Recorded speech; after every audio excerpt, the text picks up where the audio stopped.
Test for parallel lines, test को समझने के लिए थ्योरम समझते हैं। थ्योरम हमने देखा था कि जब दो लाइन पैरेलल होते हैं तो उसके जो करस्पॉन्डिंग एंगल बनते हैं वो कैसे हो जाते हैं, कॉन्ग्रुएंट होते हैं। ये कब होते हैं, जब दो लाइन पैरेलल दिए हो या हम प्रूव कर सकते हो, ठीक है। जब दो लाइन पैरेलल दिए तो करस्पॉन्डिंग एंगल कैसे हो जाएंगे, कॉन्ग्रुएंट। ये थ्योरम से पता चल रहा है, करस्पॉन्डिंग एंगल थ्योरम से। अल्टरनेट एंगल थ्योरम ये बताता है कि जब दो लाइन पैरेलल हो तो अल्टरनेट एंगल कैसे हो जाते हैं, कॉन्ग्रुएंट हो जाते हैं। ये पता चल रहा है अल्टरनेट एंगल थ्योरम से। और नेक्स्ट है interior angle theorem. Interior angle theorem हमें बताता है कि दो लाइन पैरेलल हो तो इंटीरियर एंगल का सम, ये थ्योरम से पता चल रहा है। और ये सारे थ्योरम्स तभी एप्लीकेबल होते हैं जब लाइंस पैरेलल हो। अब हम लोग सीख रहे हैं टेस्ट फॉर कि लाइंस कब पैरेलल होंगे। तो उसमें पहला है अल्टरनेट एंगल टेस्ट, कि ऐसे कोई भी दो लाइन जिसको एक ट्रांसवर्सल टच हो रहा है, जिसको हमें पता नहीं कि ये दो लाइन पैरेलल है या नहीं, लेकिन अगर इसमें अल्टरनेट एंगल कॉन्ग्रुएंट हो जाते तो हम बोलेंगे कि लाइंस पैरेलल है। अल्टरनेट एंगल थ्योरम में हमने क्या देखा था कि लाइंस पैरेलल हो तो अल्टरनेट एंगल कॉन्ग्रुएंट हो जाते हैं। इसका उल्टा क्या हो जाएगा कि अगर अल्टरनेट एंगल कॉन्ग्रुएंट हो जाते हैं तो लाइंस पैरेलल। क्लियर है। सेकंड क्या है, करस्पॉन्डिंग एंगल टेस्ट। जैसे लाइंस पैरेलल होने पे करस्पॉन्डिंग एंगल्स कॉन्ग्रुएंट होते हैं। अब हमें अगर ये पता ना हो कि लाइंस कॉन्ग्रुएंट पैरेलल है या नहीं, लेकिन अगर इसके करस्पॉन्डिंग एंगल कॉन्ग्रुएंट हो जाते हैं तो हम बोलेंगे कि ये लाइंस पैरेलल हो जाएंगे। क्लियर है सभी को। लास्ट, अगर इंटीरियर एंगल का सम एडिशन 180 एग्जैक्टली हो जाता है तो हम बोलेंगे कि ये लाइंस पैरेलल है, वरना नहीं है। क्लियर है सभी को, कुछ प्रॉब्लम इसमें, ठीक है। प्रैक्टिस है 2.2 question number 1, line M is parallel to line N and line here is a transversal. Are these lines parallel? क्या ये दो लाइन पैरेलल है? लाइन पैरेलल होने के हमने 3 मेथड्स देखे कि लाइन तीन ही तरीके से पैरेलल हो सकते हैं। फर्स्ट, कल देखा था हमने इंटीरियर एंगल टेस्ट, कि अगर इंटीरियर एंगल 180 के हो जाते हैं, उनका सम 180 होता है यानी सप्लीमेंट्री हो जाते हैं तो lines parallel. Second, alternate angle test, कि अगर अल्टरनेट एंगल कॉन्ग्रुएंट हो जाए तो lines parallel. Corresponding angle test, कि अगर करस्पॉन्डिंग एंगल कॉन्ग्रुएंट हो जाए तो लाइंस पैरेलल। यहां मैं बोला है कि लाइन M और N पैरेलल है या नहीं ये शो करना है। अगर x की वैल्यू 71 है और y की वैल्यू, तो हमें यह देखना पड़ेगा कि ये x और y कौन से टाइप के एंगल्स है।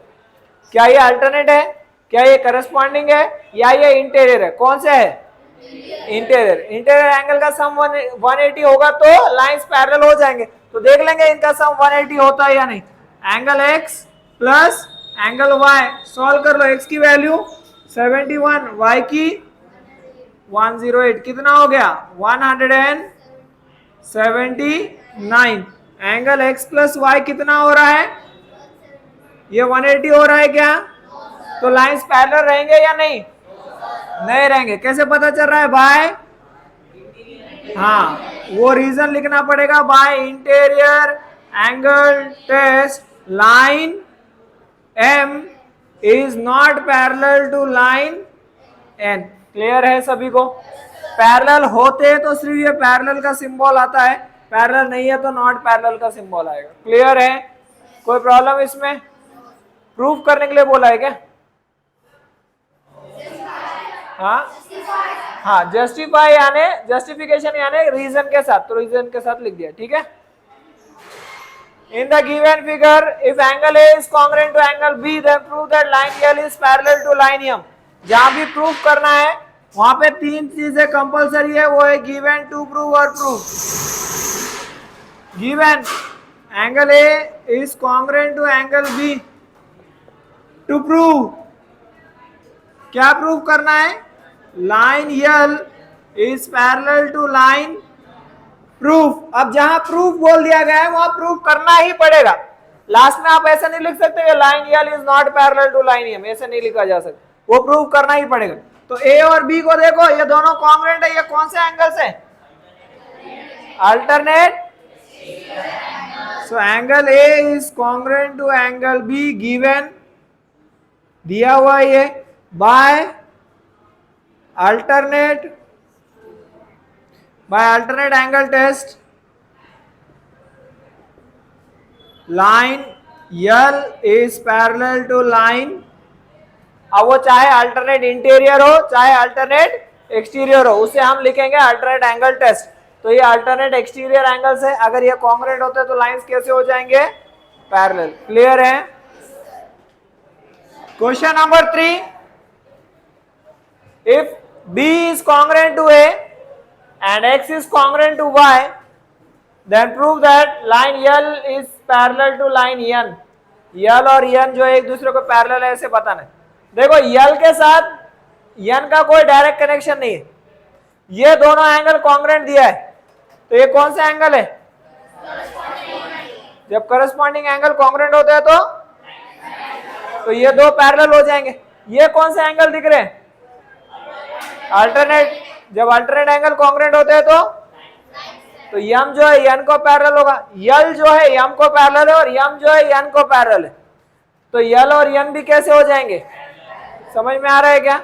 ये दोनों को पहले सॉल्व करेंगे। गिवन लिखते हैं। गिवन क्या दिया हुआ है बोलो? Angle A is congruent to angle B, और क्या दिया है? टू प्रूव, क्या प्रूव करना है हमें? लाइन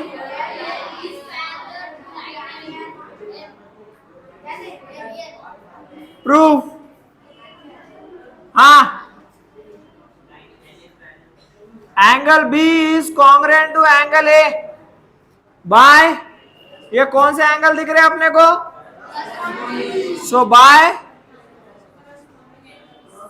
करस्पॉन्डिंग एंगल टेस्ट क्या हो जाएगा?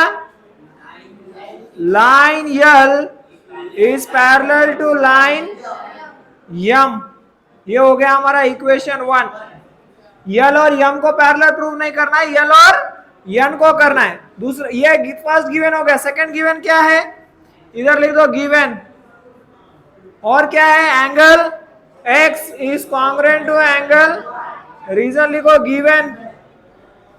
ये एक्स और वाई कौन सा एंगल है? So by alternate angle test line M will be parallel to line N. Equation number 2 from equation 1 and 2। देखो यहां पर यल जो है पैरेलल है यम को और यम पैरेलल है यन को, मतलब यल जो है यम का दोस्त है और यम जो है यन का दोस्त है, तो यल और यन भी दोस्त हो जाएंगे, यानी so line L is parallel to line. Clear है क्या? नीचे लिख दो हेंस प्रूव्ड। समझ में आ रहा है? ठीक है। Question number 4, in the adjoining figure line BA is parallel to D, angle D is 100, angle C यानी BCD ये वाला है 50, then prove that, then find angle ABC। एक हिंट दिया है, draw a line passing through C। एक C में से लाइन पास हो रही है, ऐसे पैरेलल ड्रॉ करो जो किसको पैरेलल हो? AB को। draw a line parallel to A B passing through C. Hint दिया है आपको टेक्स्ट बुक में। समझ में आ रहा है क्या? हाँ। अब हमें ये एबीसी अगर निकालना है तो ये जो एबीसी रहेगा, अगर ये दो लाइन पैरेलल है, सपोज ये है ए बी और ये है पी क्यू, यहाँ है लाइन ए, यहाँ है बी और यहाँ है पी और यहाँ है क्यू, यहाँ से एक लाइन जा रही है ये, तो ये एंगल इसको कॉन्ग्रुएंट रहेगा। क्यों रहेगा? Alternate angle. तो ये एंगल और ये एंगल कॉन्ग्रुएंट होता है, लेकिन प्रॉब्लम ये है कि इसमें का सिर्फ आधा ही पता है, मतलब 50 ही पता है थोड़ा सा, ये पूरा पोर्शन नहीं पता हमें। अगर ये वैल्यू पता चल जाए यहाँ का, तो ये और ये मिलाकर जो वैल्यू आएगा वो एबीसी का वैल्यू आएगा। समझ में आ रहा है क्या? हाँ, तो ये वैल्यू फाइंड आउट कैसे कर सकते हैं वो देखेंगे। तो अगर इसको देखो डी दिया है, डी किसको पैरेलल दिया है? ए बी दिया है ना आपको क्वेश्चन में। Line B A is parallel to line D दिया है क्या? Given. And line BA is parallel to line PQ। ये आया है हिंट से। हिंट में बोला है कि एक ऐसी लाइन ड्रॉ करो जो किसको पैरेलल हो, AB को। तो हमने ये पैरेलल ड्रॉ कर लिया, AB या BA जो भी है। देखो AB पैरेलल है D को और AB पैरेलल है PQ को भी। तो अगर ये दोनों भी इक्वेशन 1 और 2 को देखेंगे, जैसे इसको दे दो इक्वेशन 1 और इसको दे दो equation number 2, so from equation 1 and 2 क्या हो जाएगा बोलो, BA is parallel to D, मतलब BA इसका दोस्त है और BA इसका भी दोस्त है, तो ये दोनों भी दोस्त हो जाएंगे, यानी line D will be parallel to line PQ। समझ में आ रहा है क्या सभी को? तो अगर ये दो लाइन पैरेलल होते, ये है D, ये है PQ, इनको एक लाइन टच हो रही है, ये है D से लेके E, ये है P से लेके Q, यहां है C, तो ये दो एंगल कौन से हो गए, इंटीरियर। इंटीरियर एंगल कैसे होते, सप्लीमेंट्री। तो ये एंगल का पूरा नाम क्या रहेगा, एंगल EDC, और ये एंगल का पूरा नाम क्या रहेगा इधर वाले इतने का, angle DCQ is equals to क्या लिखेंगे, इंटीरियर एंगल्स। इंटीरियर एंगल का सम 180 होता है। DCQ का वैल्यू है 100, सॉरी EDC का वैल्यू 100, DCQ का नहीं पता। DCQ इज इक्वल्स टू क्या हो जाएगा, DCQ is equals to 180 minus angle DCQ is equals to 80। इसकी वैल्यू कितनी हो गई अभी, 80। ये हमें पता चल गया कि ये 80 का है। अब हमें पता है कि ये ABC और ये पूरा सेम है, तो इसका वैल्यू निकाल लेंगे दोनों को ऐड करके। एंगल, ये पूरे एंगल का नाम क्या है, BC, angle BCQ is equal to, इसके अंदर दो एंगल आ रहे, एक 50 वाला एक 80 वाला। 50 वाले का नाम क्या है, BCD, प्लस 80 वाले का DCQ। BCD का वैल्यू 50, DCQ का 80, कितना हुआ, तो angle BCQ is equal to, इसको दो इक्वेशन नंबर 3, यहां लिखो फ्रॉम इक्वेशन 3। क्लियर है क्या, इसको दे दो इक्वेशन 4। अब हमें क्या फाइंड करना है, अब हमें फाइंड आउट करना है ABC की वैल्यू। एंगल ABC किसको कॉन्ग्रुएंट रहेगा, angle ABC is congruent to angle BCQ। Reason, reason, हाँ अल्टरनेट एंगल के लिए कौन से लाइंस पैरेलल ले रहे हो वो देखेंगे। Line BA is parallel to line PQ, hint से आया है ये। इसको ट्रांसवर्सल ले लो, taking BC as a transversal, तो ये एंगल अल्टरनेट हो जाएंगे, तो angle ABC is congruent to angle BCQ।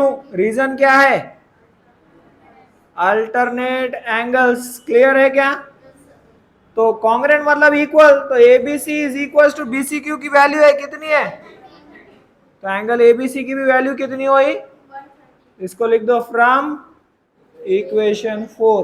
Clear है, तो ABC की वैल्यू जो निकालना था वो हो गई है 130, लिख कर ले लो।